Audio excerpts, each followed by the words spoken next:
माता पिता को दिखाने के लिए या उनकी डांट से बचने के लिए हम अपनी आंखों के सामने से बाइबल खोल के ना रख लें।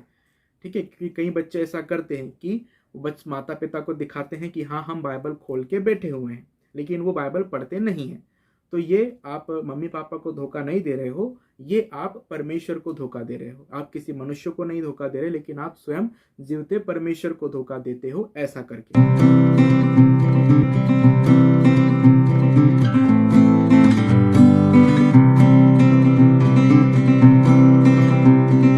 आप सबको प्रभु यीशु मसीह के नाम में जय मसीह की। मैं अर्पण मसीह ओमेगा कलीसिया में आप सबका स्वागत करता हूं। आज हम लोग इस वीडियो में बाइबल पढ़ने के सही तरीके को जानेंगे।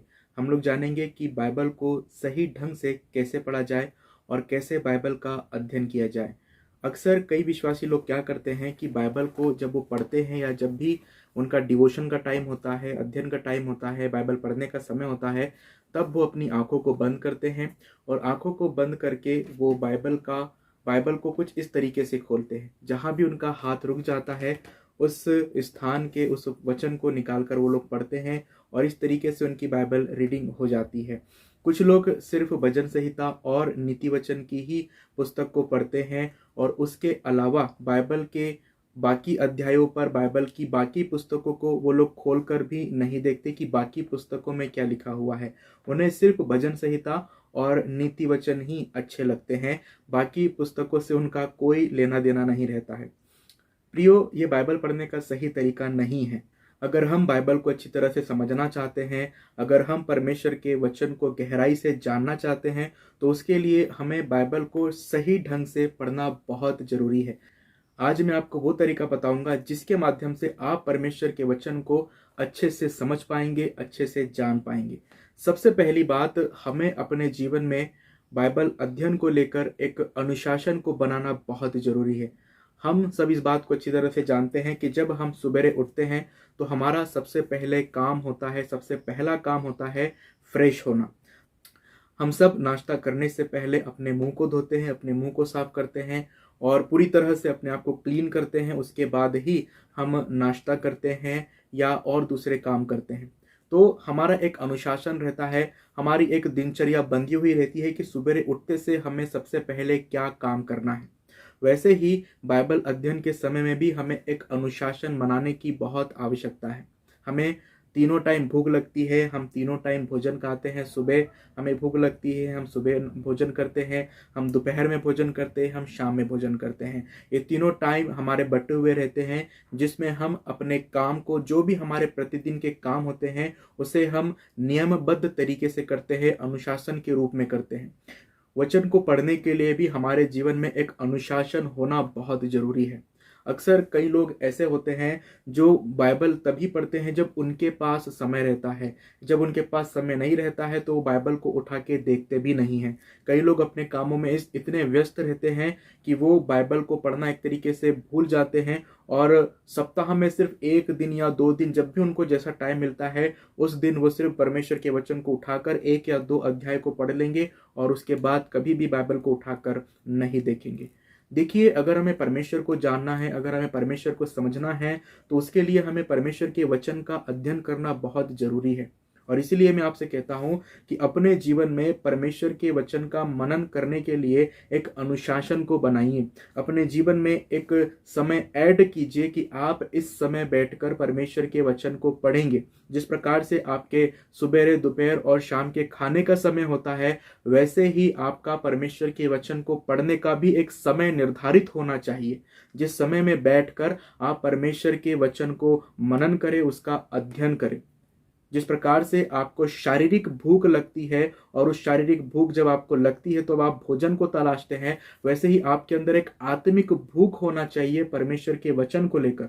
और जब तक वो आत्मिक भूख आपके अंदर नहीं होगी परमेश्वर के वचन को लेकर, तब तक आप परमेश्वर के वचन को कभी भी अध्ययन नहीं करेंगे। अगर आपके अंदर वो आत्मिक भूख है परमेश्वर के वचन को लेकर, तो आप अपने जीवन में एक समय निर्धारित कीजिए, एक तालिका बनाइए जिस समय पर आप परमेश्वर के वचन को लेकर बैठेंगे। चाहे आप 15 मिनट परमेश्वर के वचन का अध्ययन करें, चाहे आधा घंटा, चाहे 1 घंटा। अपने जीवन के समयों में से, अपने प्रतिदिन की दिनचर्या के समय में से जो भी समय आप परमेश्वर के वचन को देना चाहते हैं, वो एक समय निर्धारित करें। चाहे सुबह का समय हो, चाहे शाम का समय हो, चाहे दोपहर का समय हो।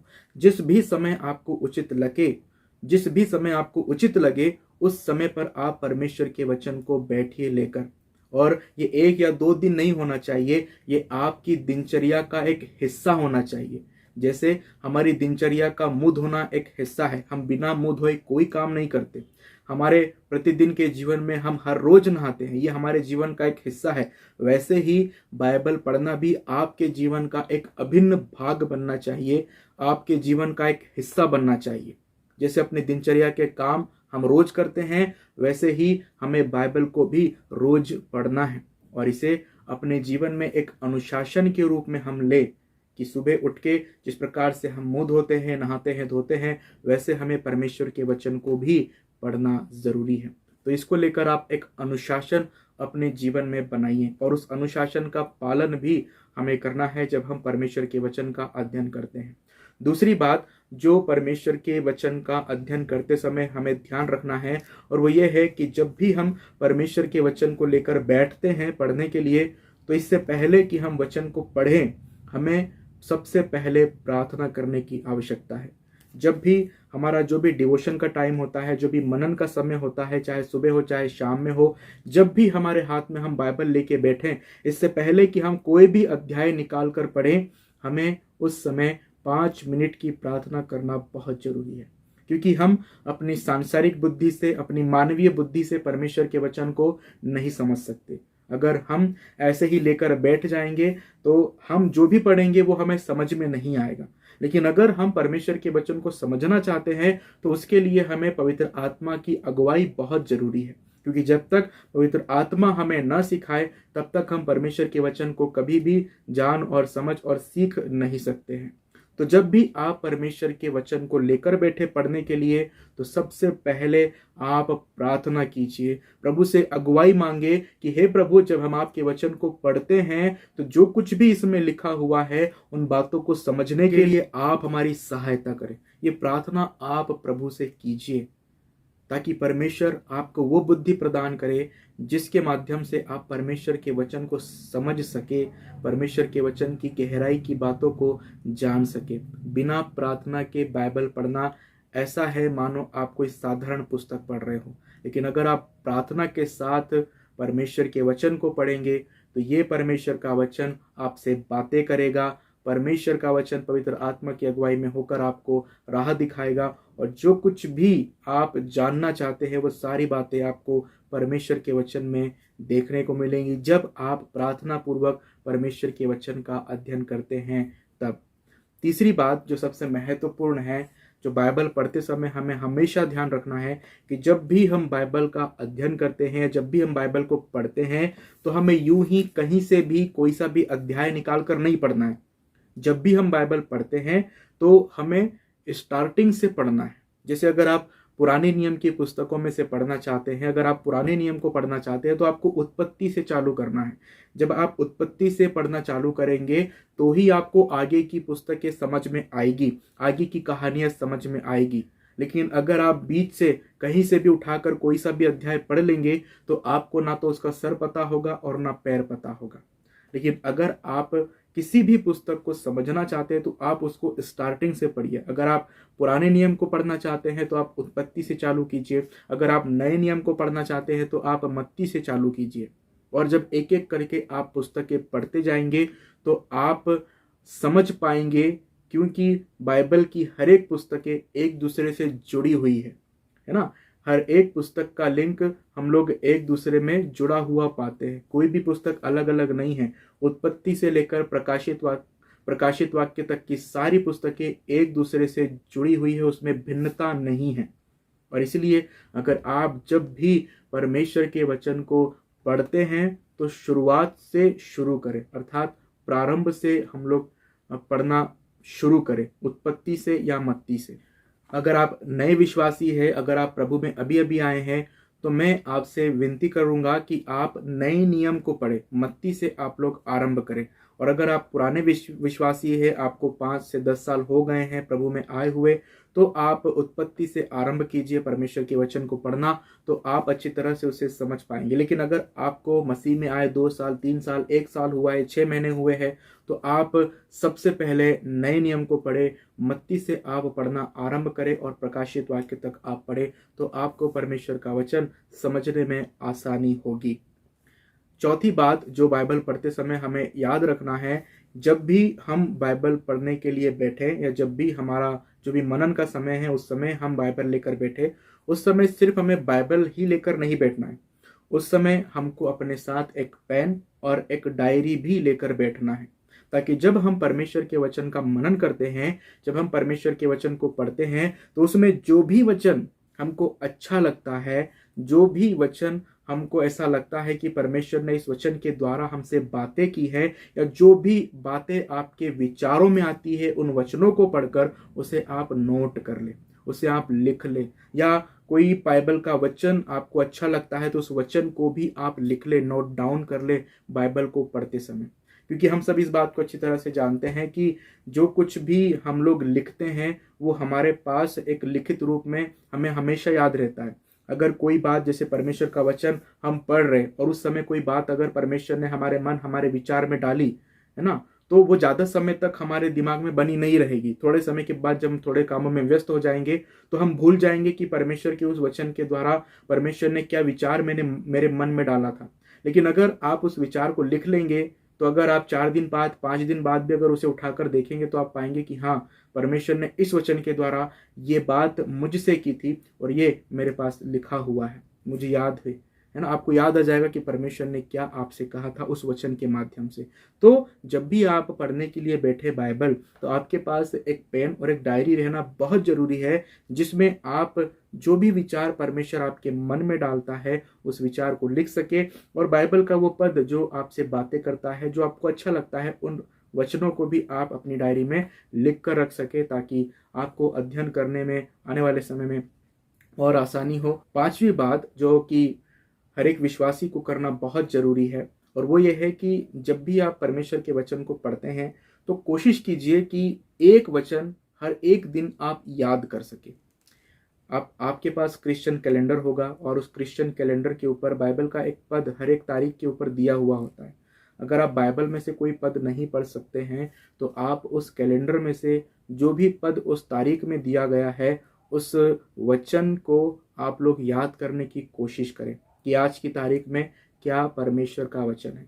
देखिए, साल में 365 दिन होते हैं, और हर दिन हम अगर एक वचन भी याद करते हैं तो हमें साल में 365 बाइबल के वचन याद हो जाएंगे। अगर हर दिन एक एक वचन भी हम लोग याद करने की कोशिश करते हैं तो 365 वचन एक साल में हमें अच्छे से याद हो जाएंगे। तो ये कोई कठिन काम नहीं है, बहुत आसान काम है। ये दिन में आप कोई भी बाइबल का एक वचन याद करने की कोशिश करें, और आप कोशिश करें कि वो वचन आप भूलें ना, वो आपके मन में हमेशा बना रहे।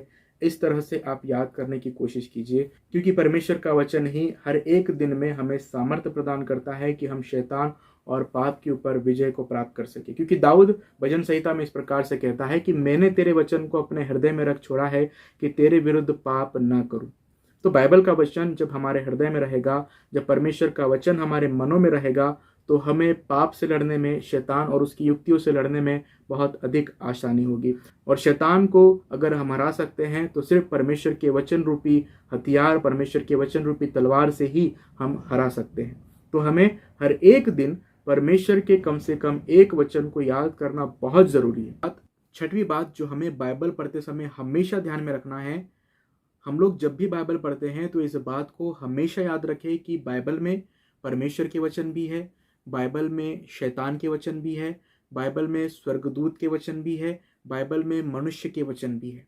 तो जब आप बाइबल पढ़ते हैं तो हमेशा यह ध्यान रखें कि कौन सा वचन किसके लिए लिखा गया है और किसने कहा है ना। स्कूल में हम लोग पढ़ते थे ना, किसने किससे कहा।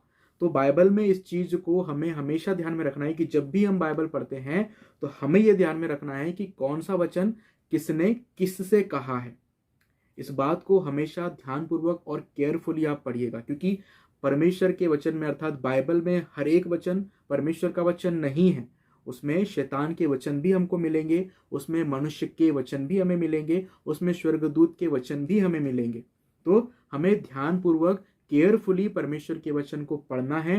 कौन सा वचन परमेश्वर का है, कौन सा वचन शैतान का है, कौन सा मनुष्य का है और कौन सा स्वर्गदूत का है, और कौन सा किसके लिए है, कि कौन सा वचन शैतान के लिए कहा गया है, कौन सा वचन मनुष्यों के लिए कहा गया है, कौन सा वचन स्वर्गदूतों के लिए कहा गया है, उसके ऊपर भी हमें केयरफुली ध्यान देना है। और जब इसको हम इस तरीके से पढ़ेंगे तो हम समझेंगे कि कौन सा वचन हमारे जीवन से बात कर रहा है, क्योंकि हर एक वचन जो है वो हमारे लिए नहीं है।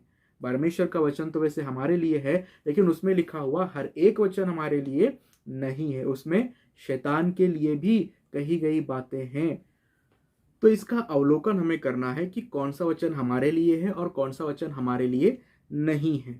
तो आप लोग जब बाइबल को पढ़ते हैं तो इस बात को केयरफुली ध्यान में रखिएगा कि कौन सा वचन किसके लिए है और कौन सा वचन किससे कहा गया है और किस संदर्भ में कहा गया है। हर एक बात को कहने का अलग अलग मतलब है परमेश्वर के वचन में। बाइबल में जितनी भी बातें लिखी हुई है, हर एक बात को कहने के अलग अलग संदर्भ थे। तो कौन सा वचन किस संदर्भ में किसके लिए कहा गया है, इस बात को जरा आप ध्यान पूर्वक मनन कीजिएगा, केयरफुली आप उसे पढ़िएगा। हर एक वचन हमारे लिए नहीं है। ध्यान से आप लोग इस बात को स्मरण रखें कि हर एक वचन हमारे लिए नहीं है ना।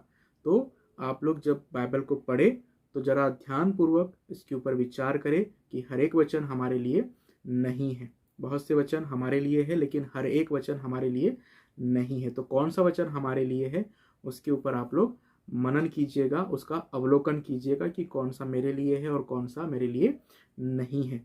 क्योंकि बहुत से ऐसे वचन हैं जो स्वर्गदूतों के लिए कहे गए हैं, बहुत से ऐसे वचन हैं जो शैतान के लिए कहे गए हैं, बहुत से ऐसे वचन हैं जो मनुष्यों के लिए कहे गए हैं अलग अलग संदर्भ में। तो कौन सा वचन किसके लिए है उसके ऊपर आप बाइबल पढ़ते समय ध्यान दीजिएगा और बड़ी ध्यानपूर्वक, बड़े सावधानी पूर्वक उसको पढ़िएगा और उसका अवलोकन कीजिएगा। अंतिम बात जो 7वीं बात है, और उस बात को जब आप लोग पढ़ते हैं, बाइबल का अध्ययन करते हैं, तो उस बात को हमेशा स्मरण रखें कि जब भी आप बाइबल पढ़ते हैं तो जो भी भाग आपने पढ़ा है, जो भी हिस्सा परमेश्वर के वचन का आपने पढ़ा है, पवित्र शास्त्र का आपने पढ़ा है, उस हिस्से के ऊपर दिन भर ध्यान करें, उसको अपने मन में बनाए रखें, उसको अपने विचारों में बनाए रखें। क्योंकि अगर आप सुबह, अगर मान के चलो आपने बाइबल पढ़ा और सुबह आपने बाइबल का कोई एक अध्याय पढ़ा, जैसे आपने पढ़ लिया उत्पत्ति का 2रा अध्याय, ठीक है, आपने अध्याय पढ़ा, सुबह पढ़ा और वहीं आपने पढ़कर उसे छोड़ दिया और उसके बाद फिर अपने कामों में आप लग गए, तो आप 2-4 घंटे के बाद आपको मालूम ही नहीं रहेगा कि आपने सुबह कौन सा अध्याय पढ़ा था और बाइबल में आपने क्या पढ़ा था।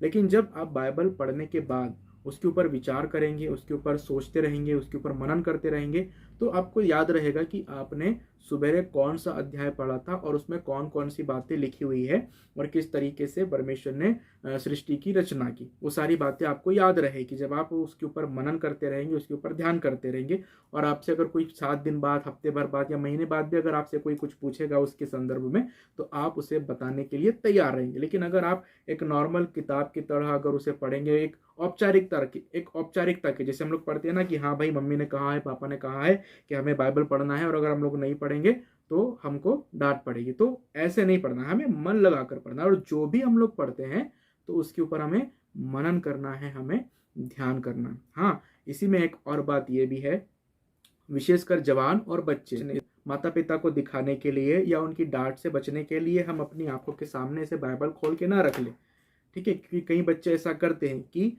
माता पिता को दिखाते हैं कि हाँ हम बाइबल खोल के बैठे हुए हैं, लेकिन वो बाइबल पढ़ते नहीं है।